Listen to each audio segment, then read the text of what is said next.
We're really happy to have today Dr. Sergio Grammatico in the series on control of complex systems.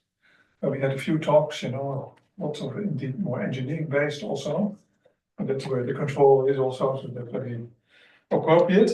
So he's an associate professor at the Delft Center for Systems and Control, and did a Ph.D. degree in automatic control in the University of Pisa quite a while back, and now he's for a long time already at Delft. So we're really interested. Go ahead. Okay, thank you for the introduction, and welcome everyone to this talk, where we will speak about equilibrium seeking in complex systems. And the pointer just decided not to work. I'm going to restart the screen sharing procedure. Okay. Share. Yeah. And now will magically work. So this is the outline of my presentation today. So I will start introducing equilibrium problems, and we'll take the perspective of game theory for that. And then I will dive into key problems that are the feedforward problem and the feedback problem. I will be more clear in a minute. And I will close with some recommendations for future work. Okay, so in this presentation, as I said, I'm going to take the perspective of game theory to study complex systems and equilibrium seeking problems in complex systems. And that's a very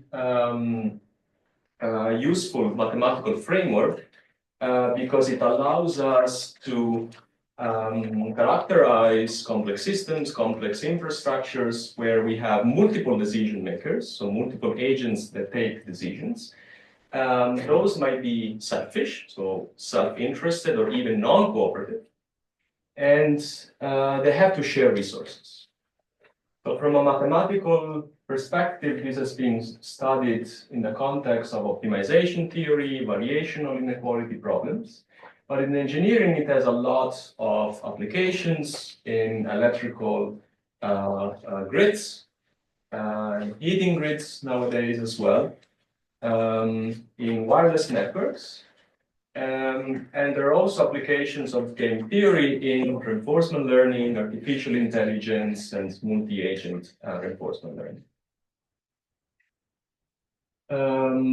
Unsurprisingly, game theory has been studied a lot also in control systems, which is my scientific community.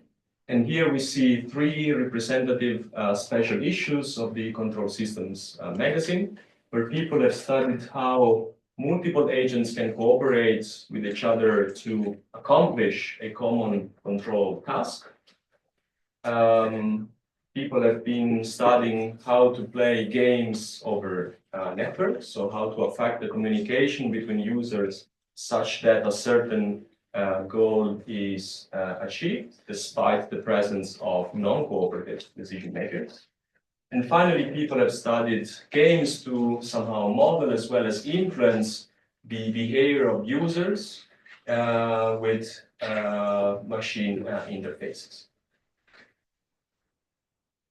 Okay, so let me give you a few examples in different application domains just to get a feeling of what is a game. Perhaps the most popular example in the energy community is the so-called demand-side management problem. Okay, so imagine you have a small grid and many users or prosumers that have to schedule their energy demand. And those are called also prosumers because with solar panels there and also home batteries, they're able to inject electricity back into the grid. Okay? And the typical goal of the grid operator is to flatten the overall demand. So avoid that there are valleys during the night and huge peaks during the day, because this is not beneficial for the power generation. Okay, so it would be nice if this demand is flat. So from the perspective of the individual user, we can think that they want to minimize discomfort for shifting their loads, for example, for doing the dishwasher or the washing machine in the very middle of the night. And those prosumers might be also charged with some tariffs for choosing a peak or for choosing a demand during peak hours. Okay, those are called peak tariffs. And of course, every user has constraints, meaning that you can set up your operational limits for charging your electric vehicle, for doing your appliances, and so on. So people have been studying this problem in the smart grid community, in the signal processing community, as well as in the control community. And essentially, we get a game because the individual decision problem of prosumer I is coupled together with the decision variables of the other users. Okay? This is because the emergence of this peak in demand depends not only on when we decide to consume electricity, but also when all the others are consuming electricity. So here we see a coupling in the cost function, but we might also coupling in the constraints because of the physics of the power grid. Another typical example in the OR community, so operations users community, is the solution of day-ahead market problems, for example, electricity market problem. Okay, so you have a number of parties coming together before the actual operation of the power grid. For example, electricity generators and the transmission system operator, that's TenneT here in the Netherlands. And so on the one hand, we have the individual companies operating, controlling those generators to maximize the amount of energy sold, reducing energy cost, as well as reducing the fees they have to pay to the transmission system operator, subject to engineering limits.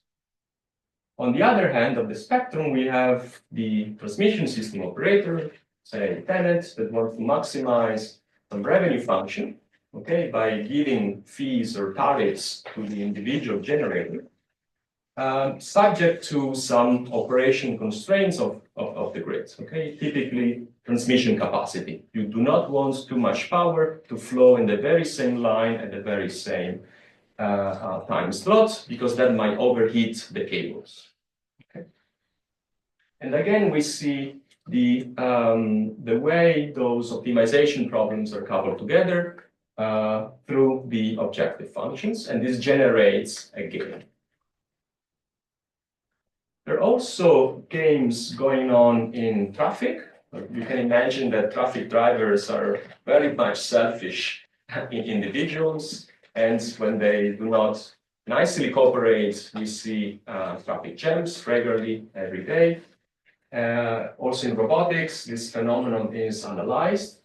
Here I try to summarize the so-called unsignalized intersection control problem, where we have a number of vehicles here that want to cross this intersection, and they want to plan a motion which is safe, so collision-free and efficient. Okay, they do not want to get stuck too much in the very middle of the intersection. And ideally, we would like to do that without traffic lights. Okay, this will enhance the efficiency of the intersection because we would avoid blocking half of the traffic flow for half of the time. So for each vehicle I, ideally, we would like to minimize the time to go through this intersection, plus some discomfort function. This discomfort function may represent we do not want sudden, abrupt accelerations in all directions. In order to keep a certain speed. And as constraints, we have to obey to the vehicle dynamics. Okay, so if we have a Fiat 500, we cannot pretend it goes like a Ferrari. And also we want to keep those vehicles safe. Okay, so the safety set of each vehicle depends on the motion of the other vehicles. Okay, because the collision is indeed a non-convex function that involves both positions. And this creates a coupling between the decisions of different vehicles interacting in the intersection. And recently, people from our community has been modeling this traffic problem as a game, and they have derived control strategies to solve it. Okay, so limited to this presentation, when we speak about complex systems, what do we mean exactly for complex? What are the complexity feature we mean? So first of all, we mean that there are many subsystems involved, and those are autonomous, meaning that they have their decision authority, they have their preferences, their constraints. Those decision makers might be self-interested, meaning that there is one objective function for each of those agents, rather than one common goal. And we might have many of those, tens of vehicles in the intersection, thousands of, hundreds of thousands of prosumers in the local grid, etc. Locality of information. So ideally, we would like to solve this huge game that comes out of our formulation by keeping the private information private. Okay, we do not want users to reveal their daily habits on energy consumption to their neighbors. And in the applications we are interested in, we see that without proper coordination or control, we might have really bad effects. So for example, in power grids, we might have power outages. In traffic, we might have congestions.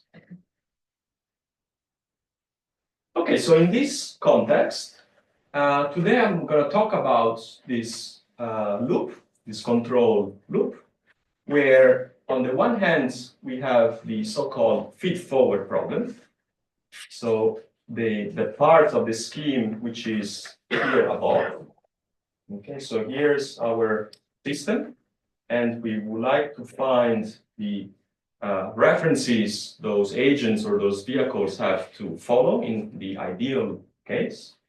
And then we will also have this feedback loop, where we measure what is really happening in reality, and we take countermeasures. So we have a control load that tries to adapt or react to changes, sudden changes in the environment, in order to track the desired ideal motion without collisions and therefore in a safe manner.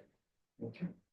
So let's get started with the first part of the problem. So how to assign references to those agents taking decisions. So we're going to be concerned with only the top part of the loop. Now, in our intersection problem, the feedforward question will look as follows. So, for example, we want to plan the motion of the red vehicle and the blue one that have to cross the intersection. And because their paths intersect, there is potential for a collision. Okay. So the forward equilibrium problem is what are the best longitudinal velocities that those vehicles should have in order to drive through the intersection without collision. Okay? And this question here is posed at the very, very beginning of the motion, okay? In a sort of idealized way. Okay? So before going through the intersection, what is our goal in terms of reference speed? Okay, so let me formulate this problem with a little bit of mathematical details, but I will be quite brief and general in my statement. So in general, we have a number of those agents, capital N. Each one has a decision variable xi, so I is the index of the agent, and the problem to be solved is this pi.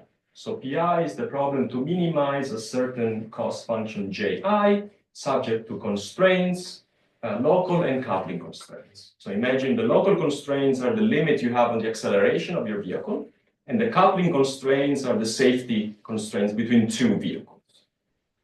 And a typical notion of solution for those optimization problems to be solved simultaneously is the generalized Nash equilibrium solution. Which is a set of decisions, x1 star, x2 star, xn star, such that each one is optimal for its own problem, given the decisions of the others. And here we put the adjective generalized because of the presence of the coupling constraint. Now, we mentioned about privacy of information. So people in the signal processing as well as in the control community have studied ways to solve generalized Nash equilibrium problems in a distributed manner. So by keeping the local information private. And the way of doing that, and one way of doing that is by introducing Lagrangian functions. So one for each agent. So each function has the local objective function, the local constraints, and this term that wants to somehow penalize with a dual variable the coupling function G. And we know, thanks to the Karush-Kuhn-Tucker theorem, that under enough regularity and convexity assumptions, we have a solution of the problem Pi if and only if we're able to solve this system. Okay? This system here involves the presence of a dual variable lambda I, and essentially represents the fact that we need to find a stationary point of the Lagrangian. We need to find a point which is feasible for the constraints that we have formulated, and we have to find dual variables that are orthogonal to the functions.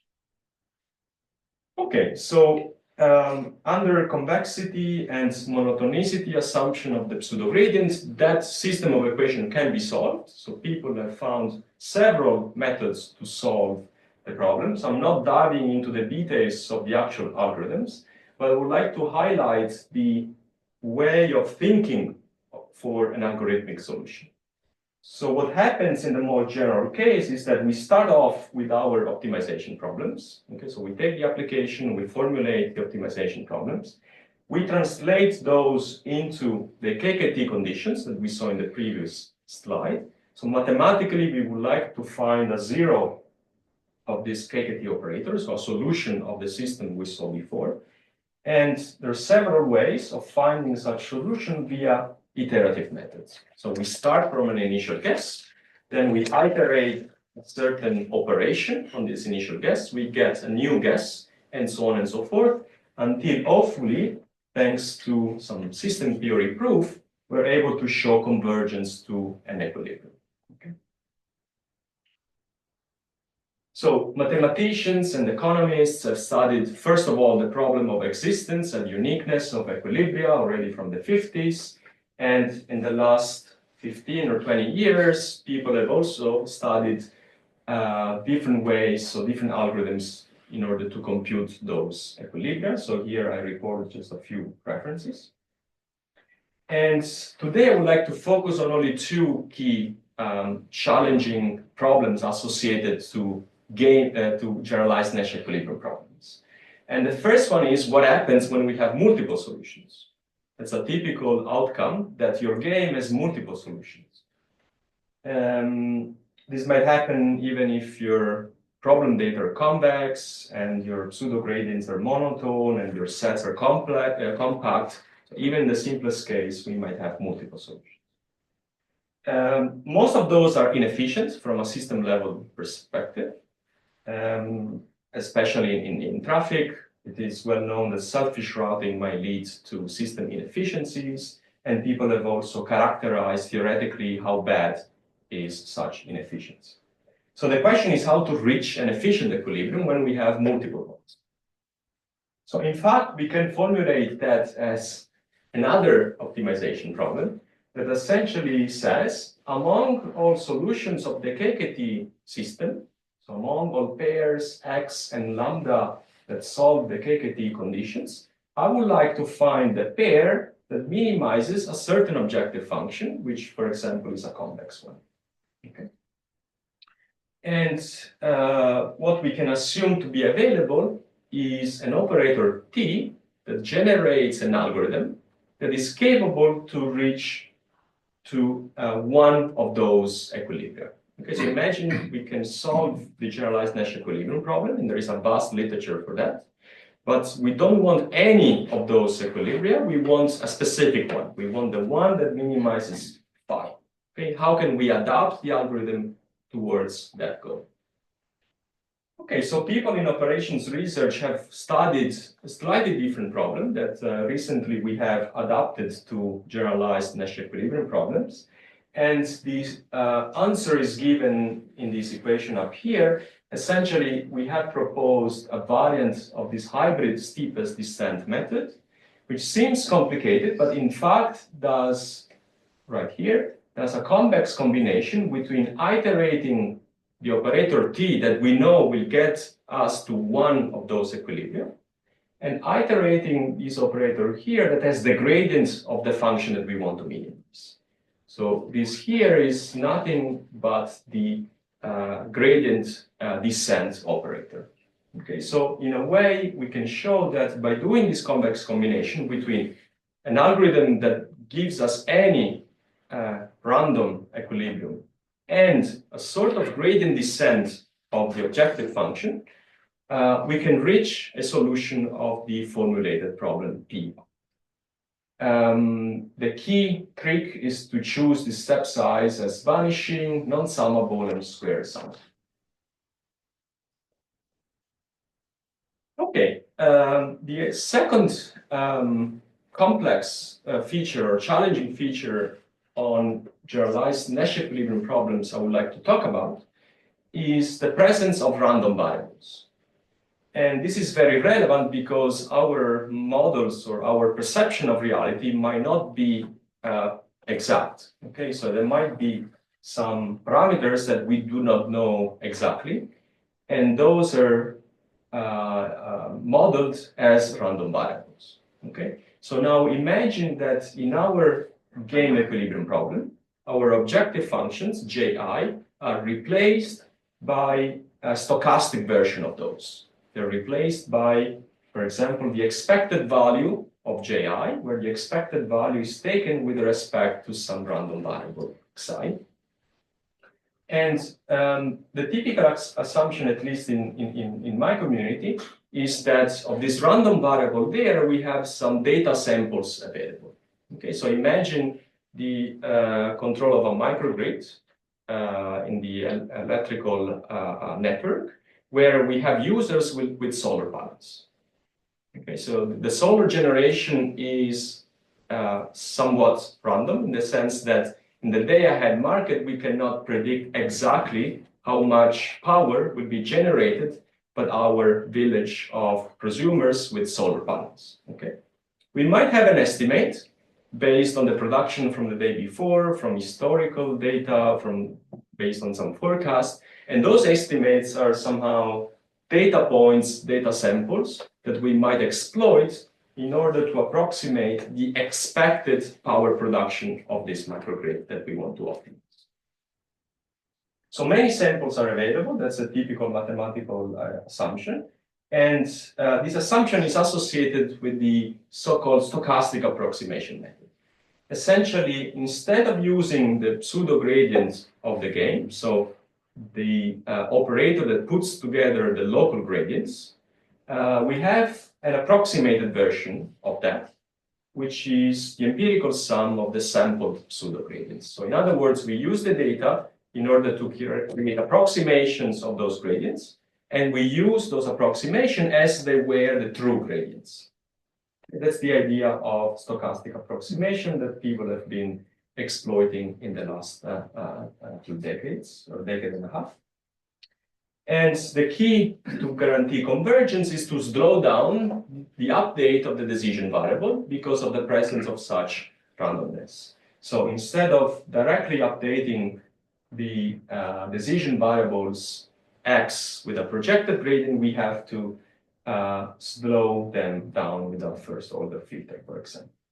Okay, so without entering in algorithmic details, what's the practical drawback of all those methods? Well, every time they need to update those decisions, they need a huge number of data samples in order to have better and better approximations of the gradients and eventually guarantee convergence to an equilibrium point.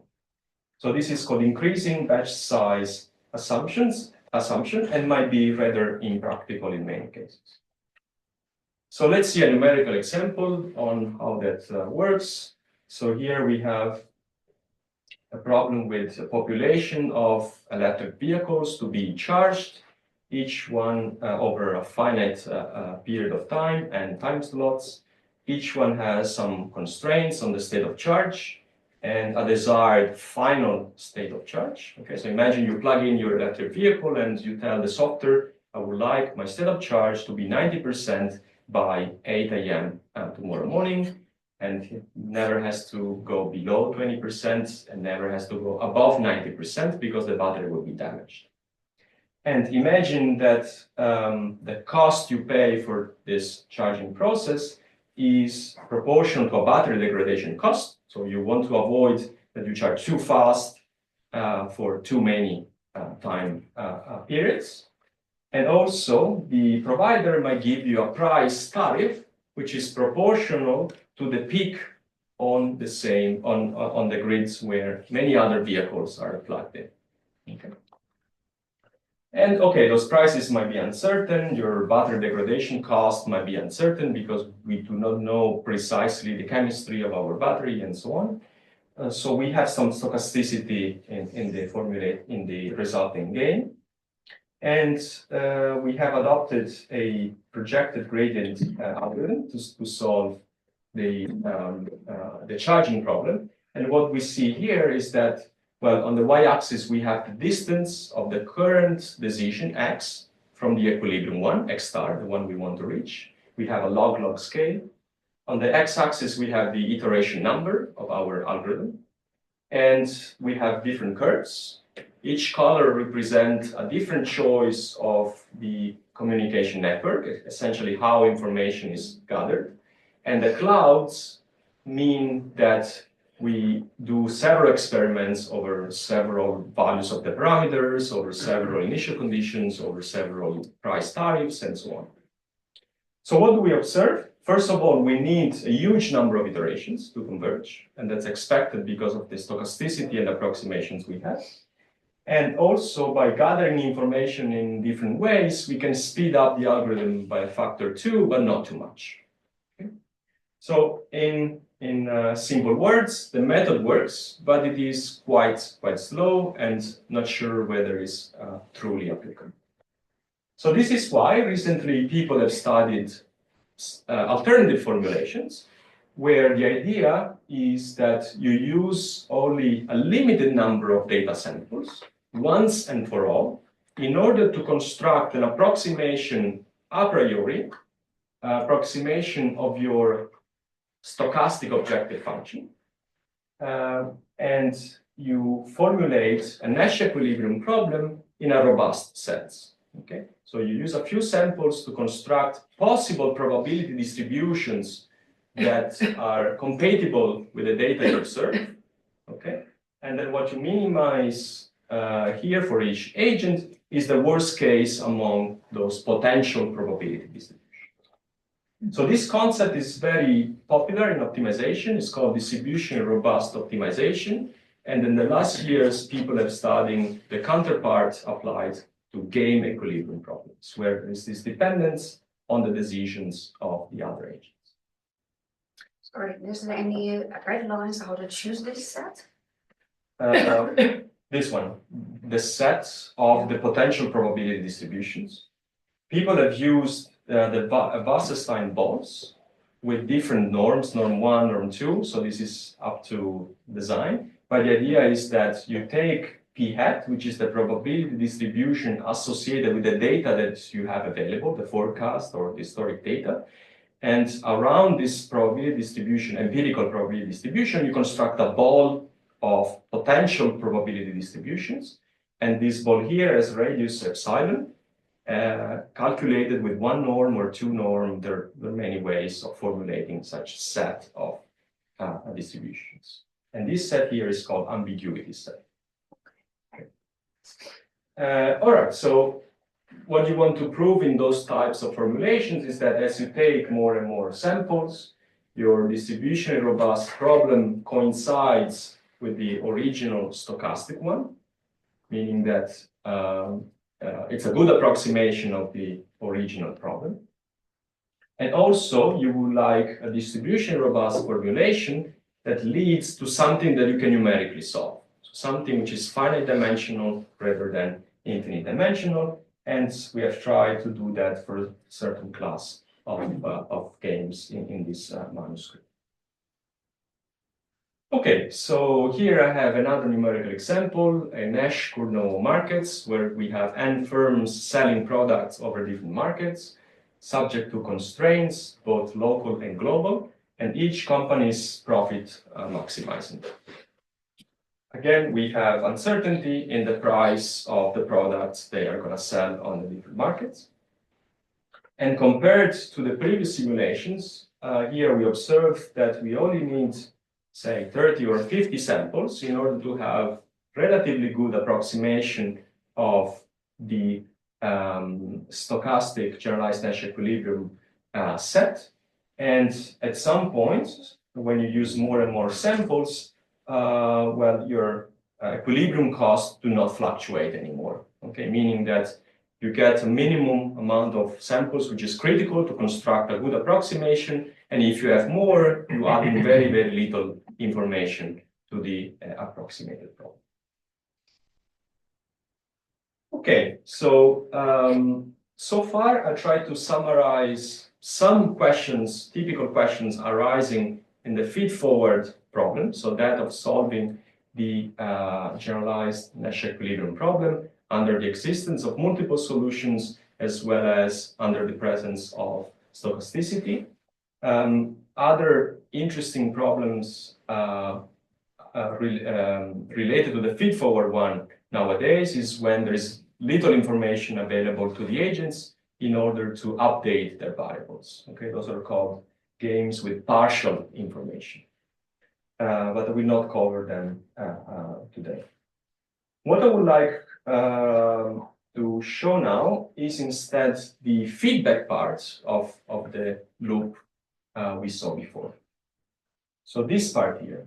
Okay, so now we have some reference values or signals that we want the agents to follow. But when systems dynamically change over time, well, the measured state might be different from what we have taught.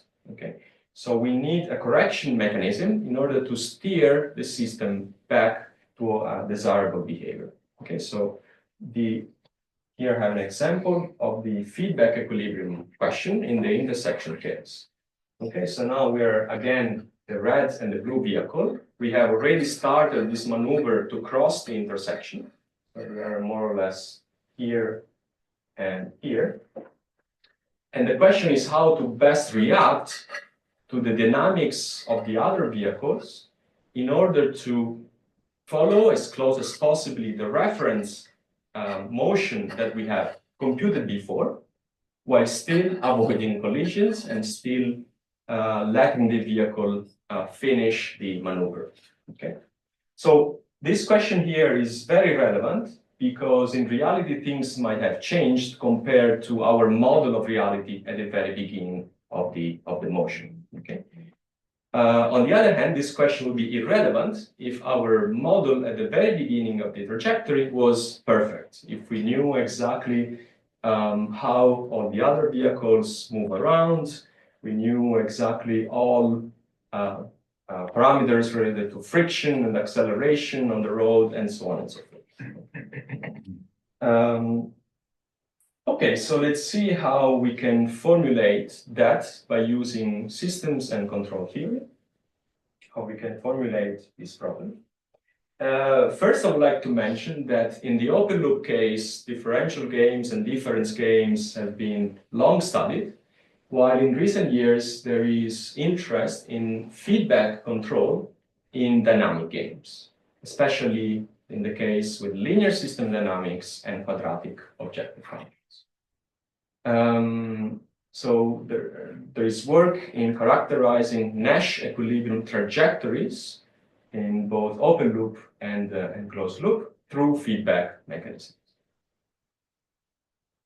Okay, so that's our mathematical setup. Linear systems. Now U of I is the control input that we can manipulate. So imagine in our vehicles, the x variable is the position and the velocity, and the u variable is the acceleration that we can impose on the vehicle. We have constraints, state constraints, and input constraints. For example, we want the position of the vehicle to stay within boundaries. We know the speed cannot exceed some other boundaries. And also we have limitations on the acceleration we can impose on the vehicle at a certain point in time. we use the classic infinite horizon cost function that essentially means that we would like to minimize errors in the state variable and errors in the input variable. Again, errors because we are thinking about deviations from the reference that we have computed before. Okay, so if the reference told us we have to cross this intersection at 30 kilometers an hour, then x here would represent the deviation from this desired 30 kilometers an hour. Okay. Where Q and R are positive semi-definite and positive definite matrices, respectively. Okay, so it's interesting to notice that in the case without constraints, which is the simplest possible in this setting, it is known how to find the optimal control input. So optimal because it minimizes the quadratic cost, given the system dynamics. Okay, and this control law is linear in the state. It's a classic in linear system theory. And by solving Riccati equations, we can really calculate those control gains. In this case, because we have a game, we have to solve so-called asymmetric Riccati equations, but this can be done. And there are papers in the literature showing us how to reach such a feedback control synthesis, including our recent manuscript. Okay, so the interesting observation that we proposed in this paper is that if you look at this unconstrained case, then we can relate the solution of the optimal control problem of the game with the solution of the linear quadratic regulator problem, which is again a classic in systems and control theory for single agent.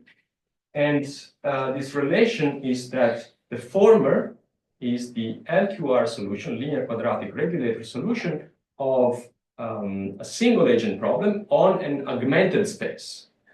Okay, so the key here to find a solution is to augment the state space here and solve a classic problem in such augmented state space. So we need a terminal cost which has an argument of double the size, and we can then use it as terminal cost in a finite horizon optimal control problem. So in other words, in order to solve the infinite horizon problem, okay, which would be impossible in the presence of constraints because we would need an infinite amount of state constraints and input constraints. In place of that, we can solve something in finite horizon. Okay, so we are our vehicle. We only look ahead a few steps in the future, not an infinite steps in the future. And we need to have an objective function that resembles the infinite horizon one up to a certain prediction horizon capital T. And then we need an additional term that penalizes this function of the state at the very end of the horizon.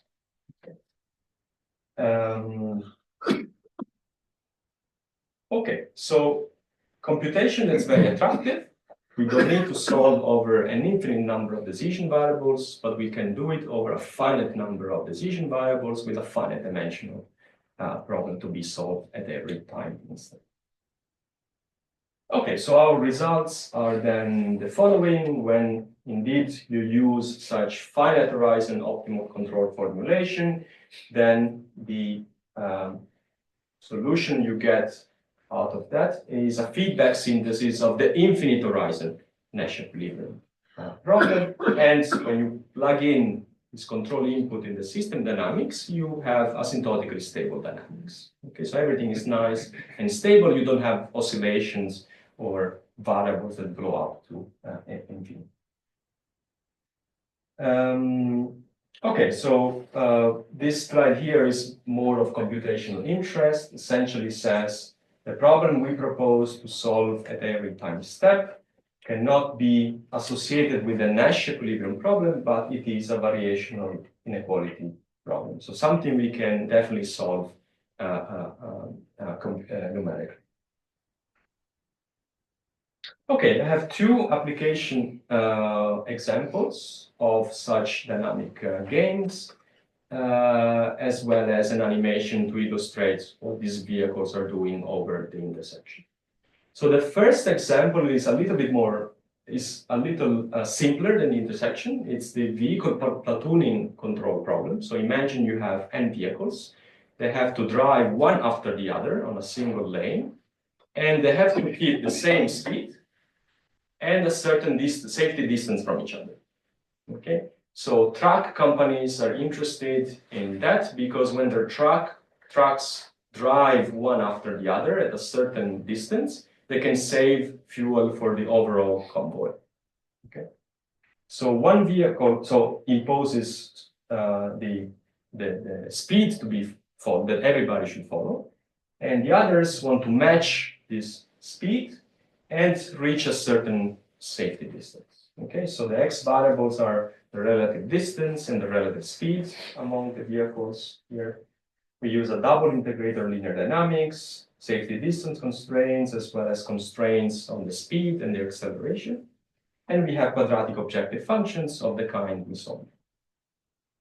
Okay, so when we solve the dynamic game via the finite horizon formulation we saw before, we obtain nicely stable trajectories. So we see on the bottom plot that the speed of each vehicle reaches the desired one, 30 meters per second. And the relative positions of the vehicles indeed converge to the desired values. Okay, so you see those vehicles starting from a random initial condition and then reaching this nice platooning behavior. The second example is now that of the intersection that we saw at the beginning and across the presentation. We have n vehicles aiming to cross the intersection without traffic lights. We have a traffic authority, here in the Netherlands would be RDW, coordinating or supervising the order of the crossing. The paths are predefined, meaning that we do not want the vehicles to do strange turns over the intersection, but just follow the lanes. Double integrator dynamics, safety distance and constraints as we saw before, and quadratic objective functions. And what happens is the following. So we have different vehicles approaching from different directions, getting to their destinations. The line in front of them is an indication of their current longitudinal speed. So you might see that some of them have a large longitudinal speed at the beginning because they envision they're going to cross the intersection before others, so they have to speed up to get that gap. And they typically slow down at the moment where they're in the very, very middle of the intersection. In this simulation, we give reference velocities beforehand, but you can imagine that we can solve the feedforward problem a priori in order to decide what's the best set of velocities in order for those vehicles to go through the intersection.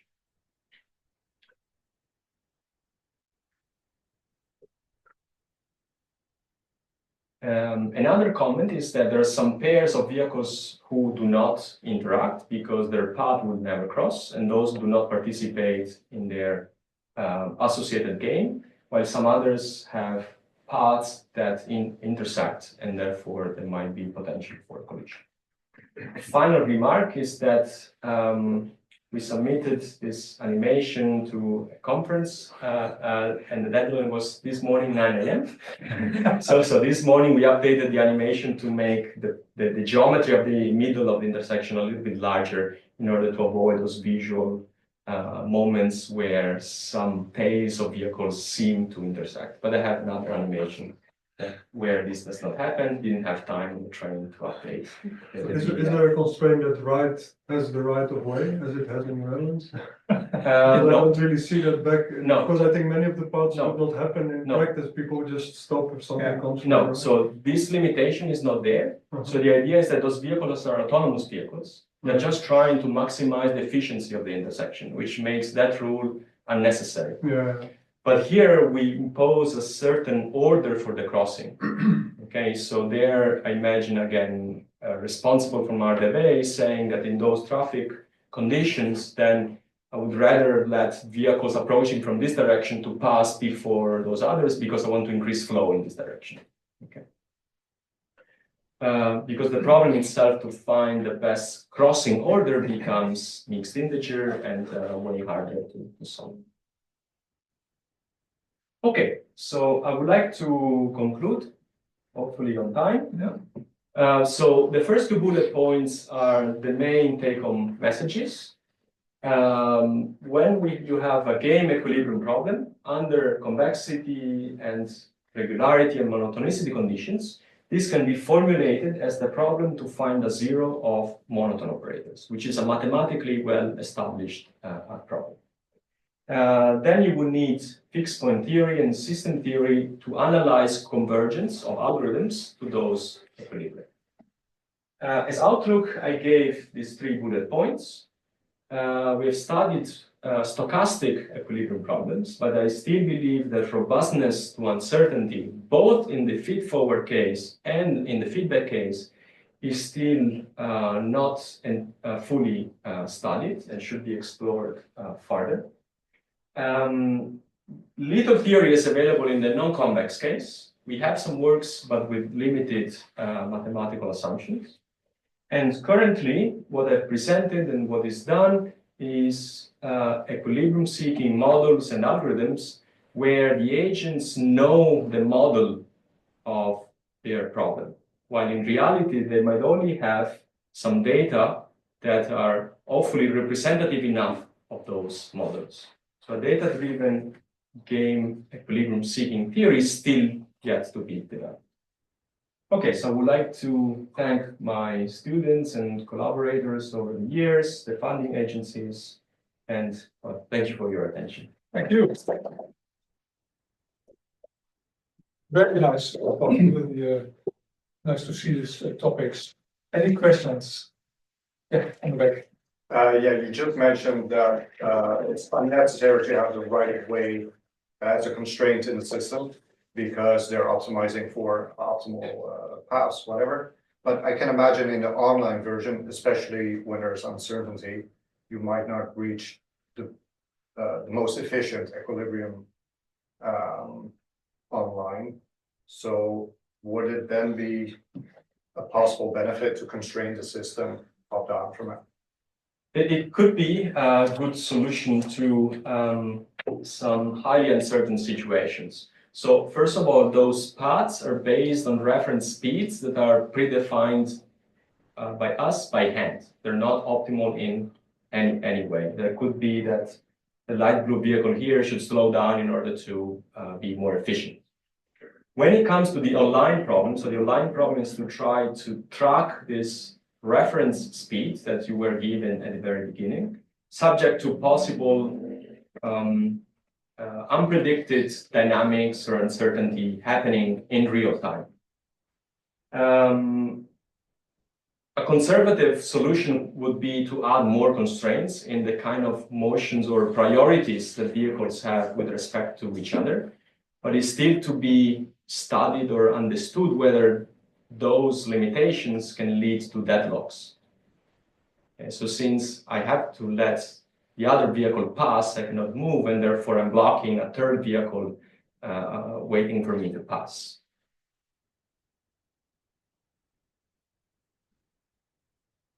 Okay. Any other questions? I mean, we think about, of course, in complex systems, also in complex adaptive systems, which basically we want to do intervention, right, to steer them into a certain direction. Now, of course, that seems much more complicated in the sense that you'd have that your behavior of your agents will change, right, with the state vector, etc.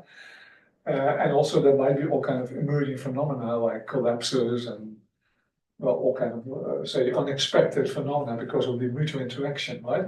How far is, this type of approach suitable to deal with that? I mean, the first one would be, for instance, can you find a control to avoid a power collapse, for instance, in electricity systems? So I believe the state of art is not that far from studying the effect of interventions. Mm-hmm. And in one of the examples, indeed, I have a variable that represented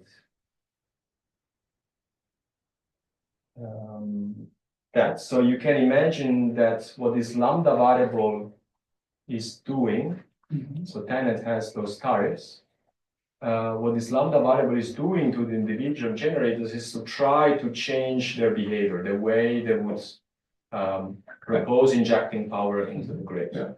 And another way of looking at those interventions is by associating them as an additional decision variable that some authority might have to influence or to change the set of equilibria. Okay, so you intervene to change the equilibrium set of the underlying subsystems, and this variable here is at your disposal, but you pay a cost for imposing those interventions. So people have studied those intervention problems as B-level optimization problems or B-level gain equilibrium problems. Okay, and in what application area? Power systems is Oh, one, yeah, for example. yeah, it seems very natural, yeah. Yes.